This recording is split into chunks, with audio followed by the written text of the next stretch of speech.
ওয়াজিব কাজটা করতে গিয়ে এত গোপনে কেন? আমি আবার সালাম দিচ্ছি, উত্তরটা দেন, যান ঠান্ডা করে দেন তবে তো। আসসালামু আলাইকুম। আলহামদুলিল্লাহ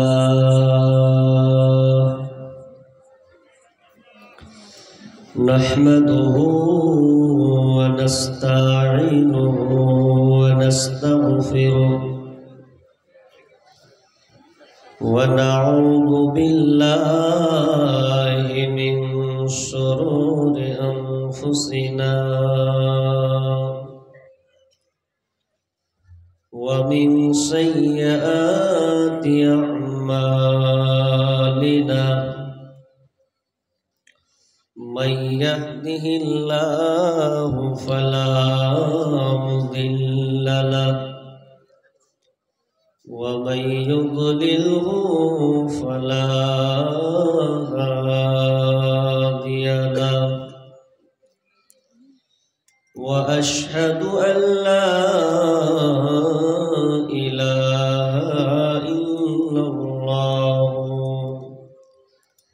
وحده لا شريك له وأشهد أن محمدا عبده ورسوله الذي أرسله بالحق بصيرا ونذيرا وداعيا إلى الله بإذنه وسراجا منيرا أما بعد فإن خير الحديث كتاب الله وخير الهدي هدي محمد صلى الله عليه وسلم وشر الأمور محدثاتها وكل محدثة بدعة وكل بدعة ضلالة وكل ضلالة في النار فقد قال الله تبارك وتعالى في كلامه المجيد وفرقانه الحميد بعد أعوذ بالله من الشيطان الرجيم ومن يعمل من الصالحات من ذكر أو أنثى وهو مؤمن فأولئك يدخلون الجنة ولا يظلمون نقيرا بسم الله الرحمن الرحيم ظهر الفساد في البر والبحر بما كسبت أيدي الناس ليذيقهم بعض الذي عملوا لعلهم يرجعون بسم الله الرحمن الرحيم فمن يعمل مثقال ذرة خيرا يره ومن يعمل مثقال ذرة شرا يره وقال النبي صلى الله عليه وسلم مروا أولادكم بالصلاة وهم أبناء 7 سنين واجربهم عليها وهم أبناء أسر وفرقوا بينهم في المضاجع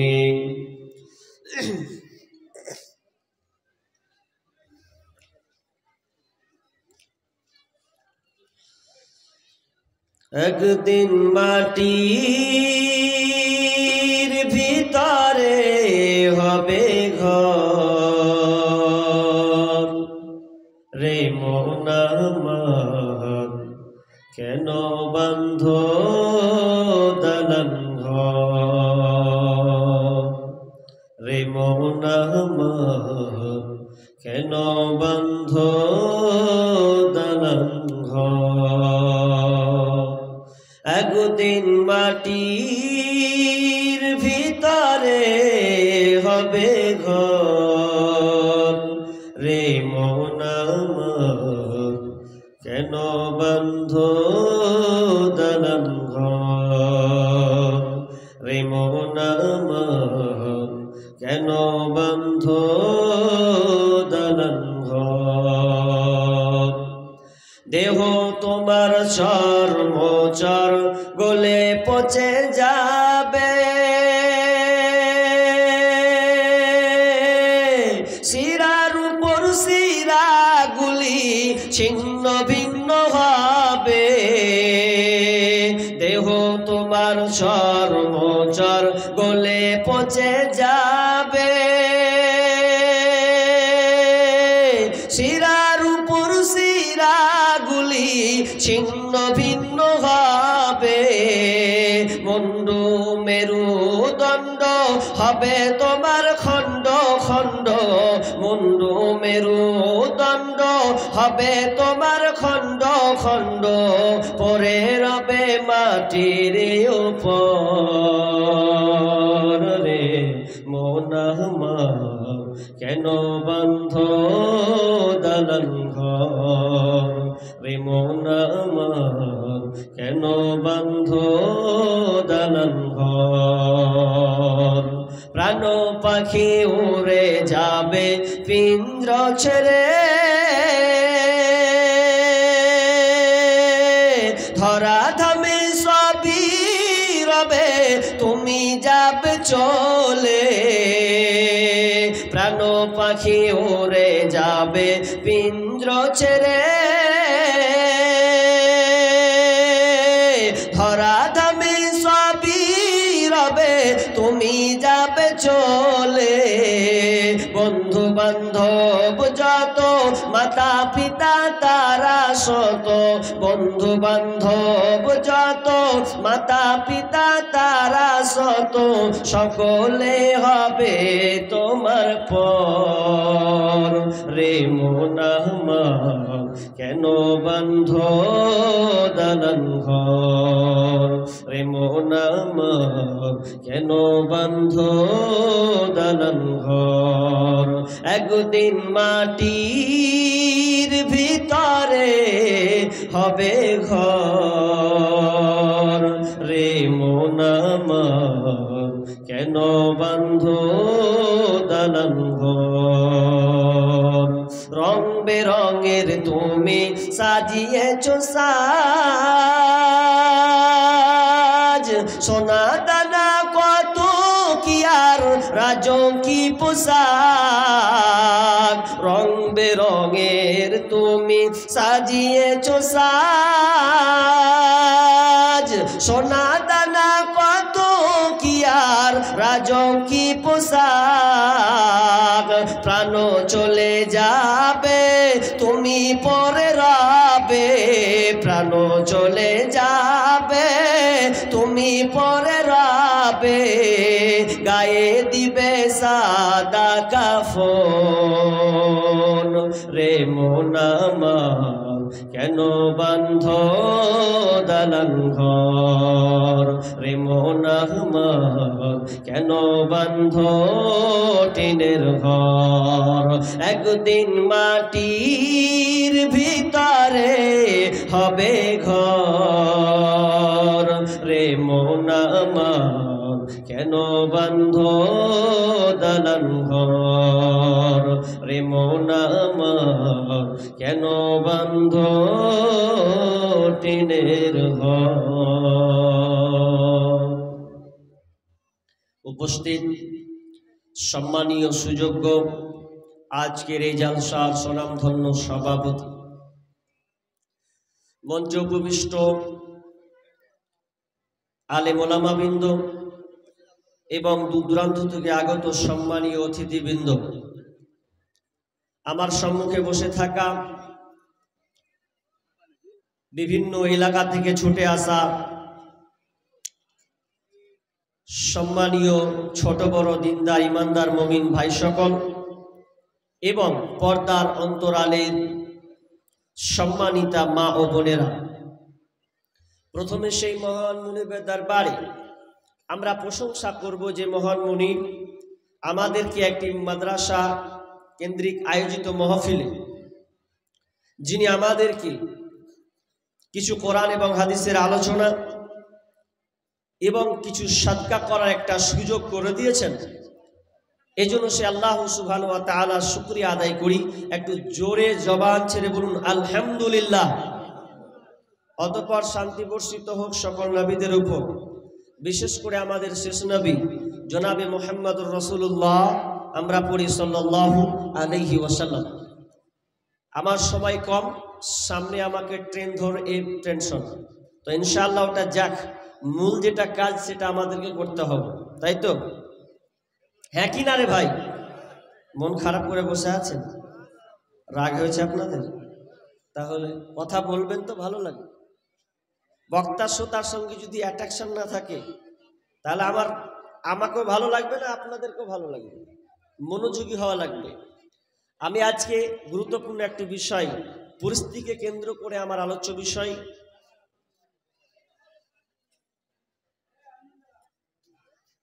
আল জাযাউ মিন জিনসিল আমাল। আমার আজকে আলোচ্য বিষয় হচ্ছে জাইসে কো তাইসা। এর বাংলা হচ্ছে যেমন কর্ম তেমন ফল। কি বললাম বলেন তো? যেমন কর্ম তেমন ফল, যেমন করবেন তো তেমন পাবেন। এখন যদি আপনি কি বলে নিমের গাছ লাগালেন, সুন্দর করে বেড়া দিয়ে ঘেরে দিলেন, ঘেরে দেওয়ার পর বলছেন 4 বছর পর খালি ওয়েট করছেন কখন আম ধরবে। আচ্ছা, এটা পাগলামি হলো না? আপনি নিমের গাছ লাগিয়ে আমের কাজের আশা করেন তো কোনোদিন হবে? ওই নিম তো নিমই দেবে। তো আপনি যেমন কর্ম আল্লাহকে দিবেন, আল্লাহ আপনাকে সেই রকম প্রতিদান দেবেন। এটা দুঃখের বিষয়, কথা বলতে হয়। আপনাদের মালদাতে নেটওয়ার্ক প্রবলেম খুব সুন্দর, হ্যাঁ নেটওয়ার্ক ভালো আপনাদের এদিকে? হ্যাঁ, আমাদের মুর্শিদাবাদে নেটওয়ার্ক ফেল, নাই, 0.0 নাই, নেট চলবে না। আপনি যান মুর্শিদাবাদ, নেট চলবে না। কেন? এটা 2-3 দিন থেকে চলছে না। বিশাল বড় একটা দুর্ঘটনা ঘটিয়ে ফেলেছে। ওই জন্য একটা চক্রান্ত নেট বন্ধ করে দেওয়া হয়েছে। আমি গতকালকে প্রোগ্রামে ছিলাম বেলডাঙ্গায়। আমি জানি না যে এখানে একটা বড় বিপদ আছে, নাহলে আমি যেতাম না। বেলডাঙ্গাতে প্রোগ্রাম করতে গেলাম, রেজিনগর বলে একটা জায়গা, থানা, সেখানে গেলাম। বিশাল তুল কালাম মারপিট, হিন্দু আর মুসলিম, হিন্দু আর মুসলিম। কেন? যারা মূর্তি পূজারী তাদের পুজো মণ্ডপে তারা হেডলাইন, বোর্ডিং হেডলাইন দিয়েছেন, ডিসপ্লে হেডলাইন বোর্ডিংয়ে দিয়েছে, লিখেছে, লেখা ওঠে না, দেখেছেন না গেটের সামনে? এত নোংরা আল্লাহর ব্যাপারে কথা লিখেছে, আমি আপনাকে বলতে পারবো না। এত নোংরা আল্লাহর ব্যাপারে কথা লিখেছে, বাংলায় বললে তো বলাটা আমার বেয়াদবি হবে, আমি বলছি না কথাটা। কত নোংরা কথা আল্লাহ সম্পর্কে লিখেছে। আল্লাহ মাদার লিখেছে, তারপরে শব্দটা আর বলছি না, থাক, পেন্ডিংয়ে থাক, দেখে নিয়েন, জেনে নিয়েন। এটা সাহস পেল কি করে মুর্শিদাবাদের মুসলমান? অথচ তারা বেধর্মী জাতি, তারা সাহস পায় কি করে? সাহস পায় আপনার কারণে। আমি গতকালকে প্রোগ্রাম করলাম, তার আগের দিন বোমাবাজি হয়েছে। আমাকে সবকিছু সম্পাদক বলল যে কেন এটা গন্ডগোলটা, বলছে এটা কেন্দ্র করে দুজন মুসলমান ছেলেকে একটা এখানে কেটে দিয়েছে, এটা সম্পূর্ণ নাই, এটাকে খেয়ে নিয়েছে। ছবিটা আমাকে দেখালো। তারপরে আরেকজনের জিহ্বা কেটে দিয়েছে, দুজন মুসলিম ছেলের। প্রতিবাদ করেছিল তারা। ওই প্রতিবাদ করতে গিয়ে রাত্রে মুসলিম হিন্দু কিছু সম্প্রদায় লোক তারা দুজন ছেলেকে মেরে ফেলেছে। তা আমাকে সব কিছু বললো। এবার আমি যাচ্ছি, আমার তো ভেতরটা খালি হাওড়া শিয়ালদা করছে, হুগলি আসে না। আর রাত 1টার সময় বাস ধরবো, এত পুলিশ চারদিকে, কি করি, উপায় নাই। আমি আগে জানলে যেতাম না। কিন্তু সবচাইতে দুঃখজনক কথা হলো, যেখানে দুর্ঘটনাটা ঘটছে আমি ওখানে জালসা করছি। আমি যেখান রাস্তা দিয়ে আসছিলাম, আস্তে আস্তে দেখছিলাম ছেলেরা ফ্রি ফায়ার খেলছে। ও আবার সকালে স্লোগান মেরে এসেছে, কেন আল্লাহকে গাল দেবে। আরে ভাই, আল্লাহকে গালি দিল ঠিক আছে, তুমি কত বড় নিমহারাম, তোমারটা নিজেরটা আগে দেখো। তুমি যদি ইমানি জাজবা তোমার ভরপুর থাকতো, যদিও প্রকৃত তুমি ইমানদার হতে, তাহলে হয়তো আল্লাহ অ্যাকশন নিত। অ্যাকশন নিচ্ছে না কেন? তুমি নিজে তো ঠিক নাই। এখন পর্যন্ত সমাধান হয়নি এখনো। গত রাত্রে তো সমাধান হয়নি, আমি এলাম রাত 2টার সময়। আমার বিষয় ওটা নয়। আমার আজকের বিষয় হলো যেমন কর্ম তেমন ফল। আপনি যেমন আল্লাহকে দিবেন তেমনটাই আপনি পাবেন। আপনি আল্লাহকে কি দিয়ে রেখেছেন বলেন তো? আল্লাহ আপনার কি সাহায্য করবে আপনাকে? আমি তো বলছি না একজন মুসলমান তার যদি আল্লাহকে ভয় থাকে, অবশ্যই সে বলিষ্ঠ কণ্ঠে বলবে, কেন আল্লাহকে গালি দিবে, নামাজ নাই পড়ি গা। ঠিক আছে, আপনার দাবি ঠিক আছে, কিন্তু আপনাকে মূল কাজগুলো যে করতে হবে, ওগুলো কে করবে? এগুলো বন্ধ করুন। জালসা হচ্ছে, মেলাকে ভরপুর লাগিয়ে দিলাম গত 2 দিন আগে, স্টেজ পুরো খালি। 7টার সময় 6:30টার সময় উঠিয়ে দিয়েছে আমাকে। আর মেলাতে আল্লাহ এত লোক, আপনি অবাক হয়ে যাবেন কি করে মানুষ। আজকের মেলার দিন, আজকে তো কোরআন হাদিসের আলোচনা শোনার কথা, কেন আজকে মেলা দিন থাকতে হবে আপনাকে? এ জবাব কে দিবেন? আল্লাহ কেন এগুলো করছেন? আল্লাহ সাথে বলছেন যেমন কর্ম করবি তেমন পাবে। আল্লাহ কি বলছেন? সূরা রুম 41 নম্বর আয়াত খুলুন। বিসমিল্লাহির রহমানির রহিম। যাহারাল ফাসাদু ফিল বাররি ওয়াল বাহরি বিমা কাসাবাত আইদিন নাস লিয়ুযীকাহুম বা'যাল্লাযী আমিলু লাআল্লাহুম ইয়ারজিউন। আমার আল্লাহ বলছেন, তোরা জলে এবং স্থলে যে তোমাদের বিপর্যয়গুলো তোমরা দেখতে পাচ্ছ, মারামারি, হানাহানি, কাটাকাটি, খুন খারাপি তোমরা দেখতে পাচ্ছ, এগুলো কিসের কারণ? বিআইদিন না, এগুলো তোমাদের হাতের কামাই। তোমাদের কারণে এই বিপর্যয়গুলো তোমরা দেখতে পাচ্ছ। তোমরা জলে যাও কিংবা স্থলে যাও, যে জায়গায় যাও না কেন, আমার আল্লাহ বলছেন এগুলো কেন বিপর্যয়, এগুলো তোমাদের হাতের কামাই। আল্লাহ বলছেন লিউযীকাহুম বা'যাল্লাযী আমিলু লাআল্লাহুম ইয়ারজিউন। আর তোমাদের কৃতকর্মের কারণে তোমাদেরকে শাস্তি আস্বাদন করা হচ্ছে। তোমাদের কৃতকর্মের কারণে তোমরা যে খারাপিটা নিয়ে এসেছো, এই খারাপিটার কারণে তোমাদেরকে আযাবগুলো চাপানো হয়, শাস্তি আস্বাদন করা হয়, শাস্তি ভোগ করানো হয়। কেন করানো হয়? আমার আল্লাহ বলছেন লাআল্লাহুম ইয়ারজিউন, যাতে করে তোরা আমার দিনে ফিরে আসতে পারিস। তার মানে আল্লাহ বুঝাতে চাচ্ছেন তোমরা যেমনটা করবে তেমনটা আল্লাহ তোমাদেরকে দেবেন। তোমরা যদি ভালো কর্ম করো, তাহলে এর বিনিময়ে আল্লাহ তোমাদেরকে ভালো বিনিময়ে কিছু দান করবেন, নচেত তোমাদের উপরে আযাব, বিপর্যয়, মুসিবত লেগে থাকবে। ভালো কর্ম করতে শিখুন, কিছু কাজ করতে শিখুন, ভালো কর্ম। জীবনে ভালো কর্ম করেছেন, যেমন কর্ম করবেন তেমন তার আপনি ফলাফল পাবেন। আপনি করেছেন কোনোদিন ভালো কর্ম? দুনিয়াতে যদি আপনি দাঙ্গা ফাসাদ লাগিয়ে বেড়ান, তো আপনার ফলাফল কেউ যদি বদদুয়া দিয়ে দেয় আর লেগেও যাবে। দুনিয়াতে আপনি দাঙ্গা ফাসাদ করবেন, নির্দোষীকে পিটবেন, লুটে লুটে খাবেন, জায়গা আত্মসাৎ করবেন, জমির গরিবের টাকা মারবেন, আর আপনি মনে করছেন যে আমি বিন্দাস জীবন যাপন করবো। ও নেই চলেগা। দুনিয়াতে শাস্তি পেতে হবে, মনে করিয়েন না। হাজ্জাজ বিন ইউসুফ এই খাতারনাক বাদশা, ওরকম বাদশা, জালেম বাদশা মনে হয় আর পৃথিবীতে আসবে না। শুধু ধরে ধরে 1,20,000 মানুষকে মেরেছে, ধরে ধরে একটা একটা করে 1,20,000 বড় বড় আলেমকে মেরেছে, 1,20,000 মানুষকে মেরেছে। এমনি তো মেরে যুদ্ধতে ঝাঁঝরা করবো তো আছেই, ধরে ধরে 1,20,000 মানুষকেও মেরেছে হাজ্জাজ বিন ইউসুফ।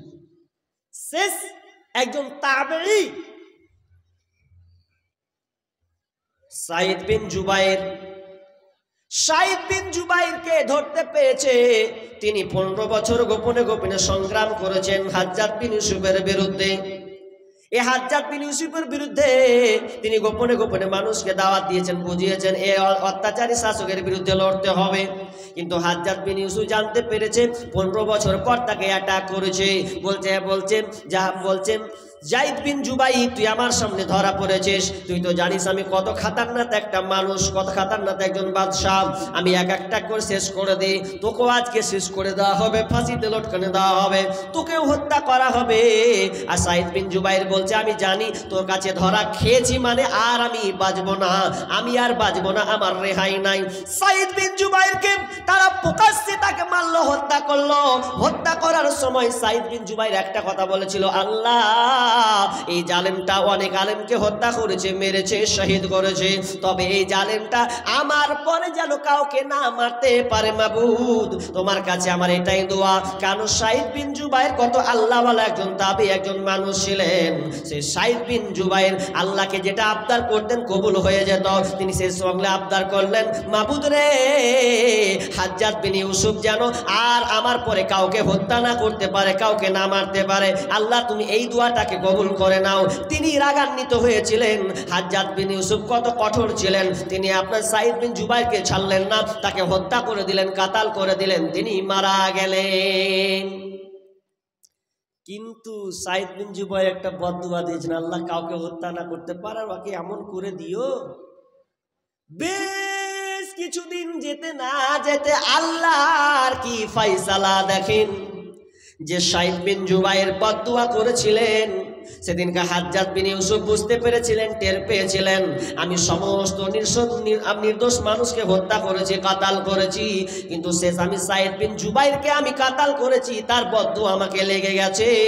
আপনার হাজ্জাজ বিন ইউসুফকে এমন একটা রোগ হলো, যেই রোগটা কোনো ডাক্তার তাকে ভালো করতে পারে না, কোনো ডাক্তার তার রোগকে ভালো করতে পারে না। যখনই তার রোগটা উঠে যায় শুধু ছিটপিটি ছিটপিটি শুরু হয়ে যায়, নিজেকে থাকতে পারছে না, কন্ট্রোল করতে পারছে না, এমন একটা তাকে রোগে ধরেছে, এই রোগটা কেউ নির্মূল করতে পারে না। এবং সে বলছে, সে নিজের মুখে স্বীকৃতি দিচ্ছে এটা কোনো কারো দোয়া নয়, এই দোয়াটা সাইদ বিন জুবাইর বদদুয়া লেগেছে, সে আমার জন্য বদদুয়া করেছে, এই জন্য আমার এই হালাত, আর এটা কোনোদিন ভালো হবে না, ভালো হবে না, হবে না। তার মানে আপনাকে বলতে চাচ্ছি, ওরে পৃথিবীর জালেম শাসক, তোরা শুনলে, তোরা এখান থেকে শিক্ষা গ্রহণ কর। দুনিয়াতে তোমার টাকা হয়েছে, তোমার ক্ষমতার বাহাদুরি বেড়েছে, খবরদার একদিন তোমার সময় আসবে, সেদিনও তুমি হারে হারে বুঝতে পাবে, না হয় তুমি শুয়ে শুয়ে পাবে, না হয় তুমি হাঁটতে হাঁটতে রোগের মাধ্যমে টের পাবে যে আল্লাহ কাউকে ছেড়ে কথা বলেন না। যেমন করবে তেমন হবে। এবার আমার আপনার সাথে কথা, আপনি কোনো ভালো আমল করেছেন, ধরেন এখন আপনার উপরে বিপদ এলো, মুসিবত এলো, এখন কি করবেন?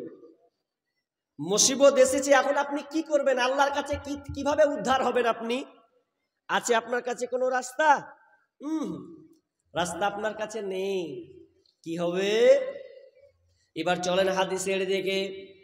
একটি বুখারীর হাদিস আমি আপনাকে বলছি, আপনি যদি ভালো ভালো আমল করেন তো ভালো আমলের বিনিময়ে, ভালো কর্মের বিনিময়ে আপনি ভালো কিছু পাবেন। এবার আমি আয়াতটা আগে পড়ে, আল্লাহ সুবহানাহু ওয়া তাআলা বলছেন, ওয়া মাইয়া আমাল মিনাস সালিহাতি মিন যাকারিন আও উনসা, আল্লাহ বলছেন যারা সৎকর্ম করে, ভালো কাজ করে, ভালো কর্ম করে, সেই লোকটা মেয়ে হোক কিংবা ছেলে হোক, পুরুষ হোক কিংবা নারী হোক, নর কিংবা নারী হোক, পুরুষ পুরুষ কিংবা মহিলা যেই হোক না কেন, যে কোনো আলোক হোক না কেন, যদি সে সৎকর্ম করে, ভালো কাজ করে, ওয়া হুয়া মুমিন, আর লোকটা যদি ঈমানদার হয়, ভালো হয়, ঈমানদার হয়, মুমিন হয়, তাহলে আল্লাহ বলছেন আল্লাহ তাআলা বলছেন ইয়াদখুলুনাল জান্নাহ, তাহলে ওই লোকটা জান্নাতে যাবে। দুনিয়াতে যদি ভালো কর্ম করে, কিন্তু আল্লাহ এখানে শর্ত বেঁধে দিয়েছেন ওয়া হুয়া মুমিন, যদি লোকটা মুমিন হয়, যদি ঈমানদার হয়, তবে জান্নাতে যাবে। তাছাড়া যতই আপনি ভালো কাজ করেন না কেন, যদি আপনি মুমিন না হয়, ওই কাজ আল্লাহর কাছে কোনোদিন গ্রহণযোগ্য হবে না। এবার বলবেন মৌলভী সাহেব ভালো কথা, কিন্তু হিন্দুরাও তো ভালো কাজ করে, খ্রিস্টানও তো ভালো কাজ করেন, আপনার কিনা যৌন বৌদ্ধ রাসনাসারা ওরাও তো ভালো কাজ করেন। অনেক সময় দেখা যায় যে আমরা স্কুলে পড়ে কলেজে বন্ধু হয়, স্কুলে বন্ধু হয় কি হয় না? হিন্দু ভাইয়ের সঙ্গে বন্ধু হয়েছে, এটা হতেই পারে। তার ব্যবহার দেখে ভালো লেগেছে, সে আমাকে হেল্প করে প্রজেক্টের মাধ্যমে, প্রজেক্ট দিয়ে আমাকে হেল্প করে, রুটিন দিয়ে আমাকে হেল্প করে, অনেক বই দিয়ে আমাকে হেল্প করে, এটা করতে পারে। অনেক হিন্দু ভাই আছে আপনার গরিবকে দান দেয়, সদকা দেয়, এটা হতে পারে, কিন্তু এরপরেও জান্নাতে যাবে না। তাহলে কি ওরা এর বিনিময়ে পাবে না? মুফাসসিরগণ বলছেন এই আয়াতের তাফসীর তারা করছেন পাবে পাবে পাবে, কোথায় পাবে? এর প্রতিদান তারা মরার পরে পাবে না, আখিরাতে পাবে না, এরা দুনিয়াতে আল্লাহ এদেরকে প্রতিদান দিয়ে দেবেন। যদি কোনো হিন্দু একটা মুসলমানের উপকার করে দেয়, তাহলে আল্লাহ তাআলা তাকে দুনিয়াতে তার প্রতিদান দিয়ে দেবেন, তাকে দুনিয়াতে তাকে বড় করে দেবেন, কিন্তু মরার পরে পাবে না, পাবে না, পাবে না। আল্লাহ তাআলা বলছেন যদি মুমিন হয়, তার সৎকর্মটা তার কাজে লাগবে আখিরাতে, এবং ইয়াদখুলুনাল জান্নাতা, ওই লোকটা জান্নাতে যাবে, ওয়ালা ইযলামুনা নাকিরা, এবং তার সঙ্গে তিল পরিমাণ পর্যন্ত তার জুলুম করা হবে না। ভালো কাজ করতে হবে, শর্ত ঈমানদার হতে হবে, মুমিন হওয়া লাগবে, তাহলে আপনার সব আমল কাজে লাগবে, নচেত কাজে লাগবে না।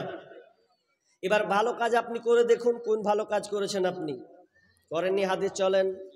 ভালো কাজ কোনগুলোকে বলে, কি কি ভালো কাজ করতে হবে, এটা অনেক পিছনে যাব ইনশাআল্লাহ। তবে প্রথমত জানেন, ঘটনাটা আপনাকে ভালো করে শোনা লাগবে, মন দিয়ে ভাই বোন, আপনাকে সকলকে বলছি মন দিয়ে শোনা লাগবে, যদিও পুরানা। কি বলেন মেয়েরা, কি জায়গা হয় না? ও মা বোন, আপনারাকে একবার বলেছি মা, আবারও বলছি, সামনের জায়গা ফাঁকা আছে মনে হয় ফাঁকা আছে অনেক জায়গা, টিপ টিপ বোঝা যাচ্ছে তো। মা বোন একটু আগিয়ে যান তো, পিছনে অনেক বোন দাঁড়িয়ে আছে, আপনাদেরই মা, আপনাদেরই বোন, একটু জায়গা করে দেন। দেখেন আপনি আগে বাড়বেন তো আল্লাহ আপনার সম্মান বাড়িয়ে দেবে, আরো আপনি নেকি পাবেন। এই মাদ্রাসা জালসা প্রমাণ হবে যে 2-3 জায়গায় বসেছি নাকি, সব বিচারের মাঠে সব সাক্ষী প্রদান করবে। মা বোন ওখানে বসেছেন, আবার জায়গাটা চেঞ্জ করেন, আগে চলে যান, আগান। মা বোন একটু আগে আসেন, আল্লাহর হস্তে আগান। দেখেন আপনাদের পেছনে ওরা বসতে পারছে না, দাঁড়িয়ে আছে কষ্ট করে। যা হয়েছে বাড়তে হিংসা, যা হয়েছে এখানে নয়, এখানে সমাধান চাই। একটু আগে আসেন মা বোন, আস্তে আস্তে করে কেটে কেটে পড়ুন। পেছনে জায়গা খুব শর্ট, কিন্তু সামনে জায়গা ফাঁকা আছে, আগে বসি। কি বলছিলাম? যে বানি ইসরাইলের 3 বন্ধু, কয় বন্ধু বললাম ভাই? 3 বন্ধু। খালি ঘটনা শুনেছেন, শিক্ষা নিয়েছেন কোনোদিন? নেননি। 3 বন্ধু বেড়াতে গেছে, ঘুরতে গেছে মরুভূমি প্রান্ত। ঘুরতে গিয়ে এমন একটা ঝটকা এলো, ঝড় বৃষ্টি, প্রবল ঝড় বৃষ্টি শুরু হলো। এই ঝড় বৃষ্টি শুরু হতে কোথায় পালাবে, কোথায় লুকাবে 3 বন্ধু? কোনো লুকাবার কোনো জায়গা না পেয়ে একটি গর্ত, গুহার ভিতরে আশ্রয় নিয়েছে। ওখানে 3 বন্ধু আশ্রয় নিল। আশ্রয় নেওয়ার পর আল্লাহর কি হুকুম দেখেন, প্রবল হাওয়া বেগে বড় বড় পাথরগুলো এসে ওই গর্তটাকে পুরো ব্লক করে দিল, বন্ধ করে দিল। যাতে কি হলো, 3 জন আর পৃথিবীর আলো দেখতে পায় না, কোনো কিছুই তারা বুঝতে পারে পারে না, তারা তিনজন আছে, বাইরে লোক এলেও তারা কেউ বুঝতে পারবে না। বন্ধুরে, এমন একটা বিপদের সম্মুখীন তারা হয়েছে। এবার তারা তিন বন্ধু বলছেন, ভাই কি বিপদে পড়লাম, পৃথিবীর আলো তো কেউ দেখতে পাই না, বর্তমানে তো মোবাইল থাকলে হয়তো আপনি ফোন করবেন, হ্যালো অমুক জায়গায় আটকা পড়েছে, বিপদে পড়েছে, কিন্তু এটা তা না, এটা কোনো ব্যবস্থা নাই, কোনো কিছু উপায় রাস্তা নাই। তখন তারা তিনজন বলছে, বন্ধুরে এক কাজ কর, আর আমাদের বাঁচার রাস্তা নাই, তবে একটা বাঁচার রাস্তা আছে, আল্লাহ আমাদের সাহায্য করবেন, আল্লাহ আমাদেরকে পথ উদ্ধার করবেন। তবে কি কাজ? বলছে, কেউ কি কোনো আমল করেছো দুনিয়াতে বাঁচতে গিয়ে?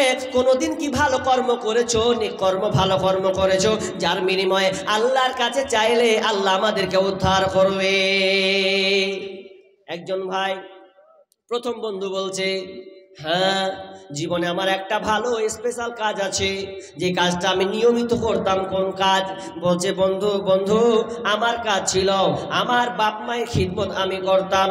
প্রতিদিন আমি যেতাম কোথায়? তো মাঠে রাখাল হিসাবে আমি ছাগল চড়াতে যেতাম। চড়াতে গিয়ে আমার প্রতিদিন দৈনন্দিন আমার অভ্যাস ছিল। থাক এক ঘন্টা হোক না, শুরু করে দেবো, চালাই, এটা পেন্ডিং থাক, ইনশাআল্লাহ একটুই হোক। কি বলছিলাম?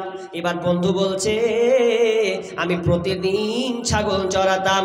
আমার প্রতিদিন ছাগল চড়ানোর পর আমার কাজ ছিল কি, আমি প্রথমে বাড়ি আসতাম, এসে আমি বাড়ি থেকে দুধ দহন করতাম। দুধ দহন করার পর সর্বপ্রথম আমার মাকে আমি খাওয়াতাম, আব্বাকে খাওয়াতাম, তারপরে আমরা ছেলেদের খাওয়াতাম, তারপরে আমরা নিজেরাই খেতাম। কিন্তু আল্লাহর কি হুকুম, কোনো একদিন দূরে পারে চলে গেছি ছাগল চড়াতে, বহু দূর চলে গেছি, আপনার সন্ধ্যা রাত গভীর হয়ে গেল, আমি বাড়ি এসে পৌঁছালাম, দুধ দহন করলাম মাকে দেওয়ার জন্য।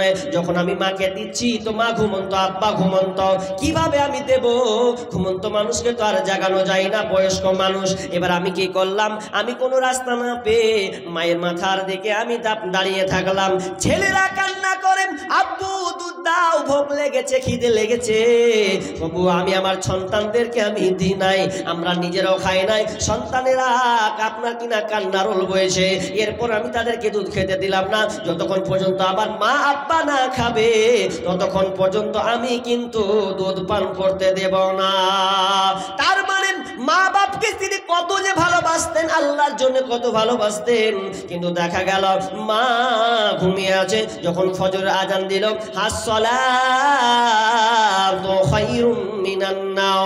যখন আজানটা হলো ফজরের আজান, এমন সময় বাপ মায়ের ঘুম ভাঙলো। সন্ধ্যা আপনার কিনা সব সন্তান মা বাপকে আগে দুধ পান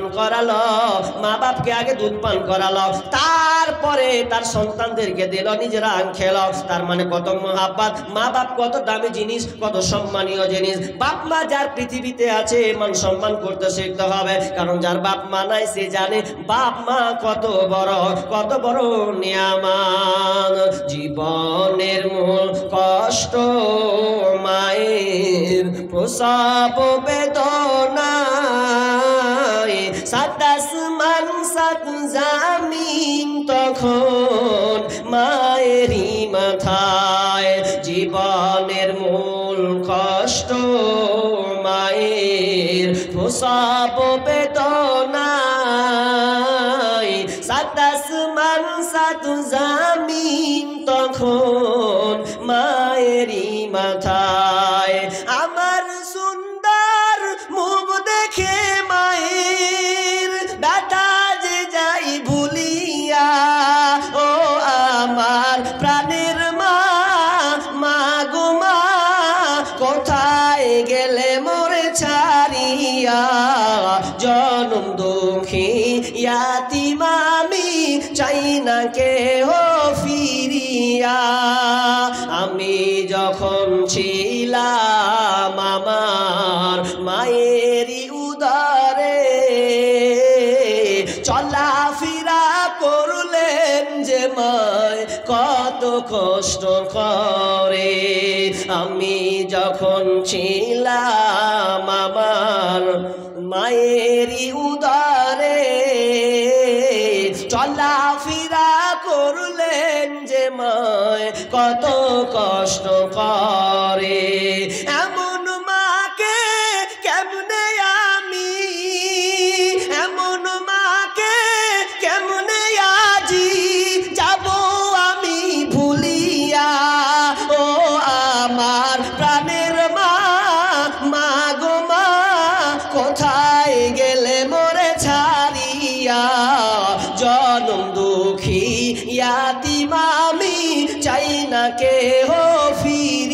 দিয়া, দুঃখে কষ্টে মায়ের জীবন আমাকে নিয়া,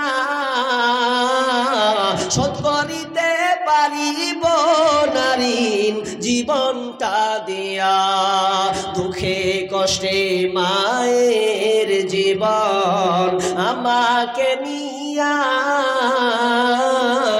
শোধ করিতে পারিব না ঋণ জীবনটা দিয়া। ঘুমের মাঝে মাকে দেখি, ঘুমের মাঝে মাকে দেখে বুক যাই মোর ফাটিয়া, ও আমার প্রাণের মা, মা গো মা কোথায় গেলে মোরে ছাড়িয়া, জনম দুঃখী ইয়াতিম আমি চাই না কেহ ফিরিয়া, জীবনের মূল কষ্ট মায়ের প্রসব বেদনায়, সাত আসমান সাত জামিন তখন মায়েরই মাথায়। এই করে সেই আপনার কিনা বন্ধু বাপ মায়ের খিদমত করলো, আপনার সেবা করলো, এই কথাটাকে তুলে ধরছেন আল্লাহর কাছে। আল্লাহ জীবনে আর নেকি করে আর না করি, আমল না করে আমার মাকে আমি খিদমত করতাম, মাকে শ্রদ্ধা করতাম, ভালোবাসতাম, এর বিনিময়ে আল্লাহ তুমি আমাদের থেকে উদ্ধার করো, পাথরটাকে একটু সরিয়ে দাও। যেমনই বলা আল্লাহ সঙ্গে সঙ্গে পাথরকে সরিয়ে দিলে। পাথর একটু সরল, দুই ভাগ আটকে আছে, দুই ভাগ আরো আটকে আছে, এক ভাগ তো গেল, বের হওয়া যায় না, শুধুমাত্র আলোটা পাচ্ছে, আলো পেলাম। এবার প্রথম বলছে ভাই এবার তুই কি কোনো ভালো কাজ করেছিস? তুই আল্লাহকে তুলে ধর, দেখ তোর নেক কর্ম কেমন ভালো কাজ আছে, এর ফলাফল পাওয়া যাবে। তখন দ্বিতীয় বন্ধু বলছেন ভাই রে আমারও একটা ভালো কর্ম আমি করেছি, দুনিয়াতে আমি অনেক অন্যায় খারাপ কাজ করেছি, জেনায় জর্জরিত ছিলাম, ব্যভিচারে লিপ্ত থাকতাম, কিন্তু আমি ওখান থেকে ফিরে এসেছি কিভাবে? আমি আমার সুন্দর খালাতো বোন, এই খালাতো বোন এত সুন্দরী, দেখতে সুন্দরী মহিলা, তাকে দেখে আমার খুব প্রাণ জুড়িয়ে যেত, আমি তাকে খুব মনে মনে খুব ভালোবাসতাম, খুবই তাকে ভালোবাসতাম, আমার ভালো লাগতো। আমি ভাবতাম ওই মেয়েটাকে আমি একবার নির্জনে নিব, আমি একটা নির্জনে নিয়ে তার সঙ্গে আমি দৈহিক শারীরিক সম্পর্ক করব, এটা আমার মনের চাহিদা, মনের বাসনা আমার ফুটে উঠল। এর জন্য আমি বোনকে বলতাম, কিন্তু আমার খালাতো বোন কোনো মতেই রাজি হতো না, না না না আমি এই খারাপ কাজে কোনোদিনও যাব না। এবার বোন কোনো মতেই সে লিপ্ত হতো না, কিন্তু বন্ধুরে একটা বিপর্যয় সৃষ্টি হলো। কি হলো বিপর্যয়টা? কি মহামারী, খাবারের অভাব হয়ে গেছে, খাবার নাই, দুর্ভিক্ষ নেমে পড়েছে। এবার খালাতো ভাইয়ের কাছে যাবে, বলছে কারো কাছে তো পাবো না, আমার খালাতো বোনের কাছে যাই, ভাইয়ের কাছে যাব, পয়সাওয়ালা মানুষ। তখন যে বলছে ভাই রে তুই কি আমাকে কিছু খাবার দিবি, কিছু কি টাকা দিবি? আর কোনো খাবার নাই। এবার খালাতো ভাই মৌকা পেয়ে গেছে, সুযোগ পেয়েছি, বোনকে বলবো বোন রে দিব দিব পাগলি তুই কত লিবিলে, কিন্তু আমার একটা শর্ত আছে, তোকে আমার সঙ্গে দৈহিক মিলনে আসতে হবে, শারীরিক সম্পর্ক কায়েম করতে হবে। বোন বলছে আর না, এগুলো কথা নোংরা কথা বলো না, কিন্তু কোনো কোনো রাস্তা নাই, কোনো বাঁচার কায়দা নাই। শেষমেশ মহিলাটা আপনার কিনা বাধ্য হলো। কি বাধ্য হলো? যে ঠিক আছে এর বিনিময়ে তুই আমাকে দে, আমি তোর চাহিদা আমি পূরণ করে দেব। এটা তো ঠেলাই পড়ে হলো কাজ। আর আপনার বোন ঠেলাই পড়ে, ছি ছি ছি ছি, ঠেলাই পড়ে ন, ও নাম্বার জড়ো করেছে আগে নিজে থেকে, প্রেমিকের নাম্বার ও জড়ো করেছে, দিয়ে আবার কলেজে আর স্কুলে আর ইউনিভার্সিটিতে গিয়ে তার সঙ্গে সম্পর্ক লিপ্ত হচ্ছে। গত বছর বলেছিলাম যে আজকালকার মায়েরা তার সতীত্বকে নষ্ট করছে কেন, কি কারণে তারা এই কাজটা করছে। আজকে প্রেমিকের ফাঁদে পড়ে তারা জীবনটাকে নষ্ট করছে। আপনি ভালো করে বিবেচনা করুন। বর্তমান প্রেক্ষাপট আপনাকে বলছি, একজন রাইটার ফেসবুকে পোস্ট করছেন, বর্তমানে যদি একটা আল্লাহওয়ালি মেয়ে নির্বাচন করা হয়, আমার মনে হয় তিনি বলছেন 100টার মধ্যে মনে হয় 96-97% খারাপই পাবে, 3% ভালো থাকবে। তো 97% মেয়ে কার ঘরে যে ঢুকেছে ভেবে দেখেছেন আপনি? এ জেনা পরকিয়া, এ পরকিয়া একজন এখন বর্তমানে 185 গতিবেগে চলছে। 185 গতিবেগ, বুঝতে পারছেন তো পরকিয়াটা? আজকালকার মা বোন প্রেমিকের পাল্লায় পড়ে। ওই জন্য তো আমি গতবার সঙ্গীতটা বলেছিলাম, বিহায়াপনা দিবস নামে চলছে বেঈমানি, হীরার চেয়ে দামি জিনিস হারায় অনেক নারী। বিহায়াপনা দিবস নামে চলছে বেঈমানি, হীরার চেয়ে দামি জিনিস হারায় অনেক নারী। দুষ্টু ছেলের মিষ্টি কথায় পরে নারী ফাঁদে, সব হারিয়ে বন্টে আমার বসে বসে কাঁদে। প্রেমের নামে চলছে এখন অশ্লীলতার ছোঁয়া, কত মনের নারীর সম্মান পান্তা ভাতার মোয়া। নারী তুমি সম্মানিতা, নারী তুমি সম্মানিতা, সব ঘরের আলো লাগলে ছোঁয়া পঙ্কিলতার জীবন হবে কালো। বনরে প্রেমিকের পাল্লায় পড়িও না, যদি একবার পড়ে যাও তোমার জীবনটা নষ্ট হয়ে যাবে, তোমার জীবন নষ্ট হবে, তোমার প্রজন্ম নষ্ট হবে। খবরদার কিছুক্ষণের সময়ের জন্যে প্রেমিকের ঠেলায় পড়িও না। ও প্রেমিক নয়, তোমাকে নষ্ট করার কায়দায় সে পড়েছে। যেদিন তোমাকে ভোগ করে নেবে সেদিন তুমি একা নীরবে নীরবে কাঁদবে। আর যদি তোমার পেটে প্রেগনেন্ট হয়ে যাও, যদি তোমার পেটে বাচ্চা চলে আসে, তাহলে সেদিন আর তুমি দুনিয়ায় টিকতে পারবে না। যদি টিকতে হয় তাহলে তোমাকে দ্বিতীয় রাস্তা বাছতে হবে, কি? তোমাকে বাচ্চা নষ্ট করতে হবে। প্রেমিক করে প্রেম করে করে করে 4 বছর 5 বছর মোবাইলে অফলাইন আর অনলাইন সম্পর্ক করে নিয়েছে, পেটে বাচ্চা। মা বলছে, কে? কোন ল্যারের বেটার সঙ্গে ছিলি তুই? একবারও জানালি না? বল কে ছিল?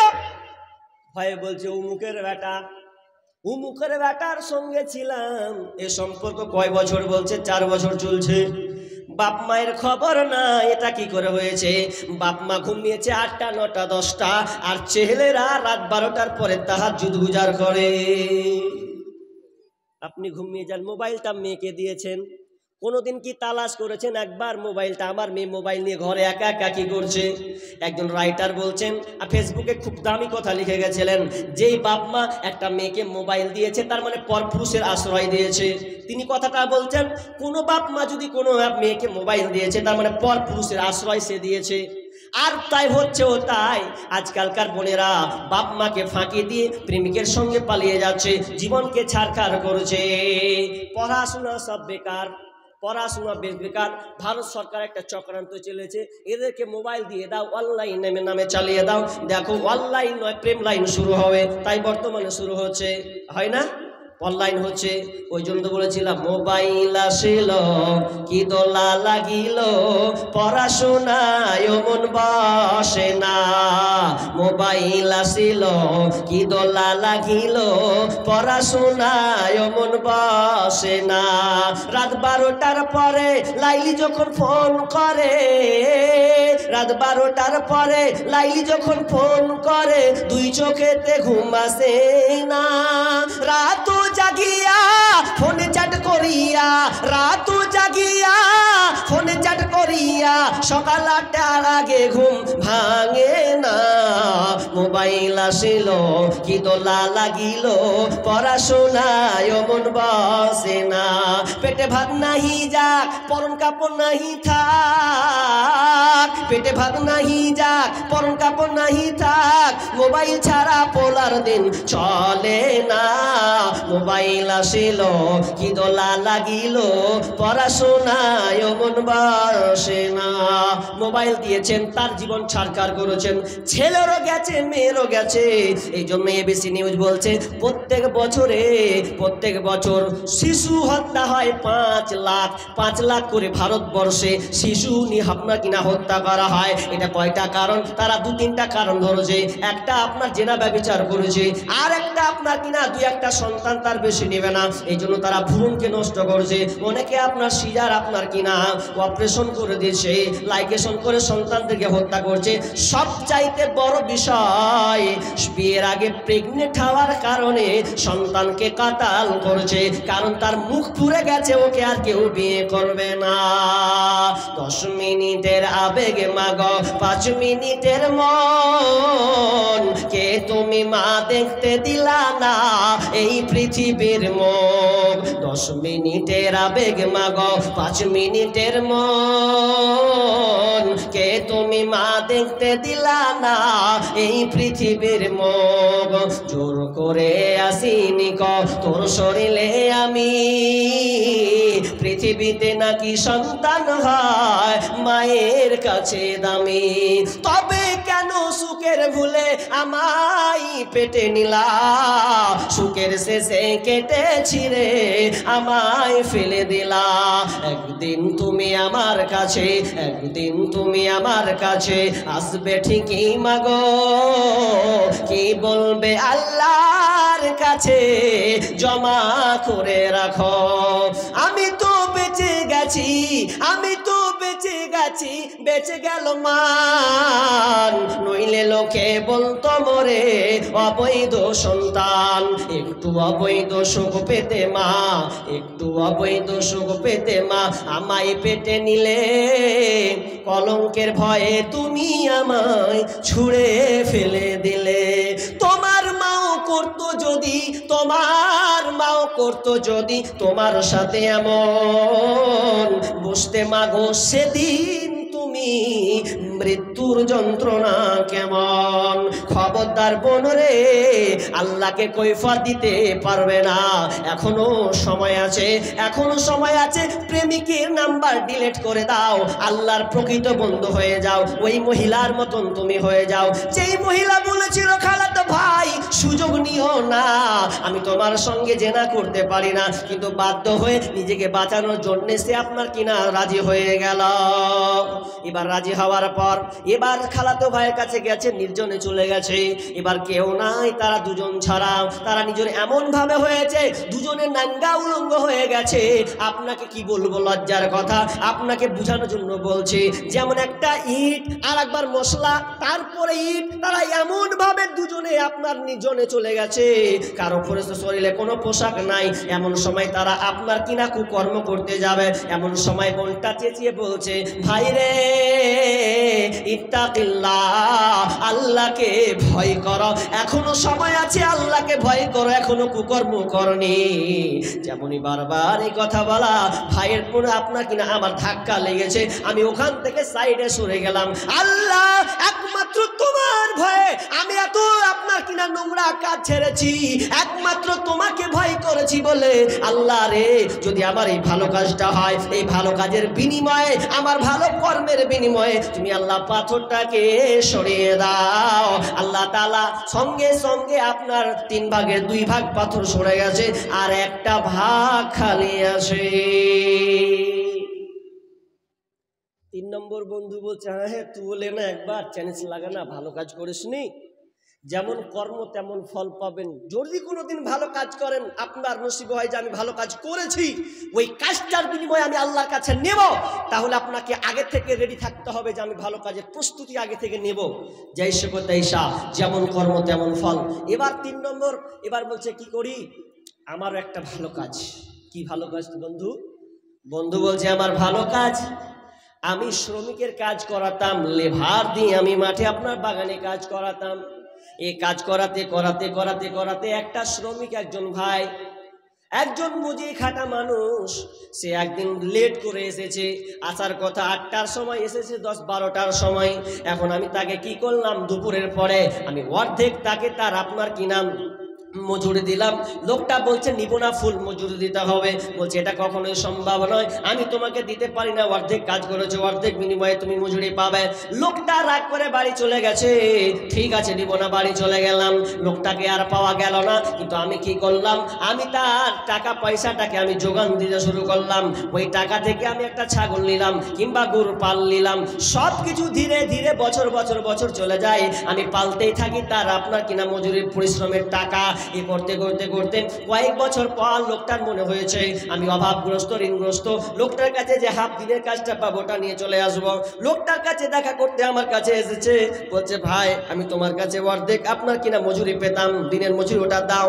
এবার আমি বললাম ও ভাই, ও ভাই, এই যে দেখছো তোমার পালগুলো, ছাগলের পাল, গরুর পাল, এই ছাগল পাল গরু পালগুলো এটা তোমার, এটা আমার নয়, যাও তুমি নিয়ে চলে যাও। বলছে ঠাট্টা করছো না, তোমারই জিনিস, তুমি নিয়ে চলে যাও। লোকটা তখন গেল, ধরে সমস্ত পালকে আপনার নিয়ে চলে গেছে। তখন আল্লাহকে বলছে আল্লাহ রে, আমি আমানতের খেয়ানত করি না, আমাকে স্যার আপনার কিনা আমানত আমি রক্ষা করেছি, তার জিনিসে ফিরিয়ে নিয়ে চলে গেছে। এটা কেন করেছি? একমাত্র তোমার ভয়, তোমাকে ভয় করে আমি এই সৎ কাজ, ভালো কাজটা করেছিলাম। আল্লাহ এর বিনিময়ে তুমি আমাদের পাথরটাকে পুনঃ সরিয়ে দাও। আল্লাহ সঙ্গে সঙ্গে পাথরটাকে সরিয়ে দিলেন। মরার আগে, যাবার আগে যদি বাঁচতে চাও, সময় থাকতে সেই নেকি কামাই করে নাও, কামাই করে নাও। মরার আগে, যাবার আগে যদি বাঁচতে চাও, সময় থাকতে সেই নেকি কামাই করে নাও, কামাই করে নাও। আল্লাহর আদেশ নিষেধ মতো জীবন চালাও আবিরত, আল্লাহর আদেশ নিষেধ মতো জীবন চালাও আবিরত। ছেলে মেয়ে সন্তানেরই ইমানদার বানাও, সময় থাকতে সেই নেকি কামাই করে নাও, কামাই করে নাও। মরার আগে, যাবার আগে যদি বাঁচতে চাও, সময় থাকতে সেই নেকি কামাই করে নাও, কামাই করে নাও। আপনি মরার আগে যেমন কর্ম করবেন তেমন আপনি পাবেন, যেমন দুনিয়াতে আপনি ছেড়ে যাবেন তেমনটা আপনি পাবেন বন্ধুরে। কিন্তু আজকালকার দেখা যায় আপনি কর্ম করছেন তো কর্মটা ভালো নয়। যদি আপনাকে বলি ভাই আপনার বয়স কত, বলবে 50, আপনার বয়স কত বলবে 40, আপনার বয়স কত বলবে 60। বলো তো জীবনে কতটি ভালো কাজ করেছো আর কতটি নোংরা খারাপ কাজ করেছো? দেখা যাবে আপনি রাত্রে শুয়ে যান, শুয়ে শুয়ে 24 ঘন্টাকে ভাবেন আমি 24 ঘন্টাতে কতটা ভালো কাজ করেছি।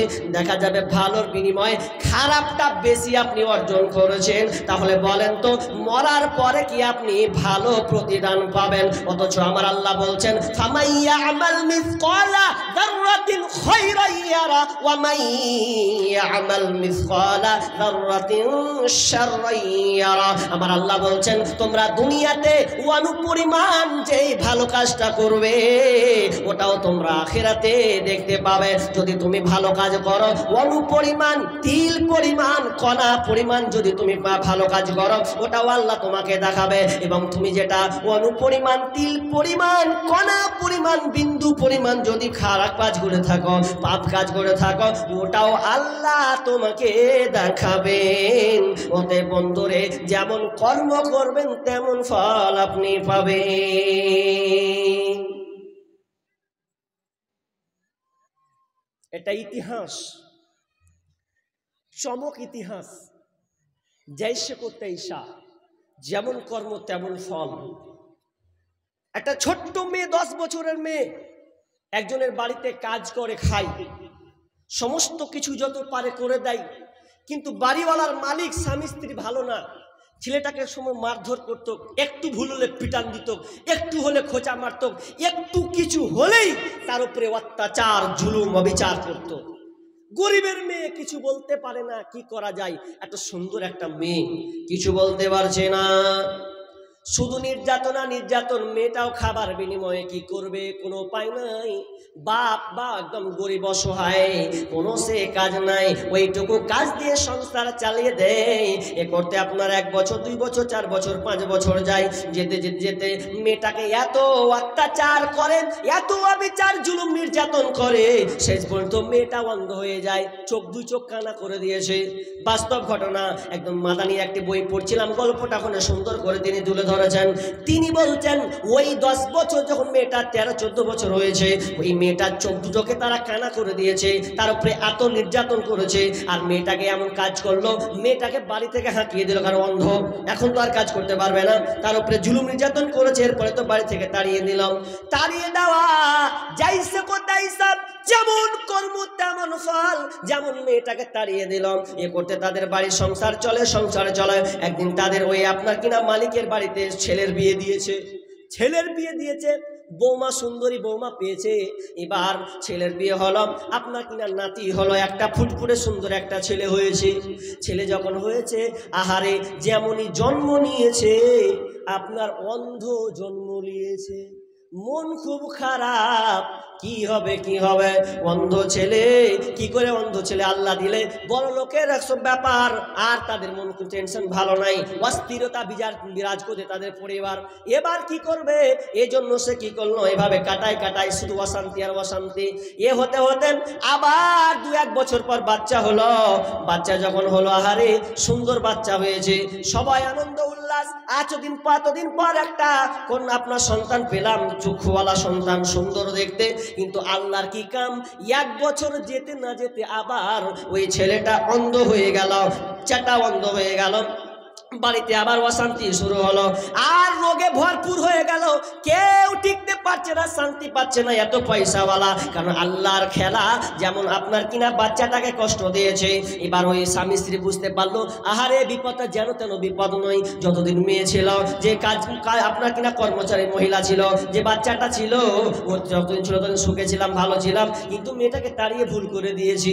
এটা আল্লাহর আযাব, তাছাড়া কিছু নয়। খুঁজ লাগা, ছেলেটাকে মেয়েটাকে তদন্ত কর, কোথায় মেয়েটাকে পাওয়া যায়। খুঁজতে খুঁজতে খুঁজতে খুঁজতে খুঁজতে পাই না। হঠাৎ করে ওই মেয়েটাকে একদিন দেখে নিয়েছে, নাম ধরে ডেকেছেন মারিয়াম। ও মারিয়াম, যেমন বলা তেমনই আপনার কিনা গলার কণ্ঠ বুঝতে পেরেছে, এটা আমার মালিক, এটা আমার মালিক। আপনার কিনা তাকে দৌড়িয়ে এসে আপনার কিনা জড়িয়ে ধরলো। এবার বলছে, আরে তোমার কি রাগ? ওই মেয়েটা বলছে, আমার কোনো রাগ অভিমান নাই, আমার রাগ কোনো অভিমান নাই, আমি আপনাদেরকে দেখতে পেয়েছি। এত নির্যাতন করার পরও মেয়ের মুখের মিষ্টি ভাষা, তারা বলছে আমরা কত তোমার উপরে নির্যাতন করেছি, কত ভুল করেছি, আর জীবনে করব না, বেটি রে ক্ষমা করে দাও, আমাদের বাড়িতে অভাব শুরু হয়েছে, আর কোনোদিন তোমার উপরে জুলুম নির্যাতন করব না। এ করে মেয়েটার দেখভাল শুরু করলো।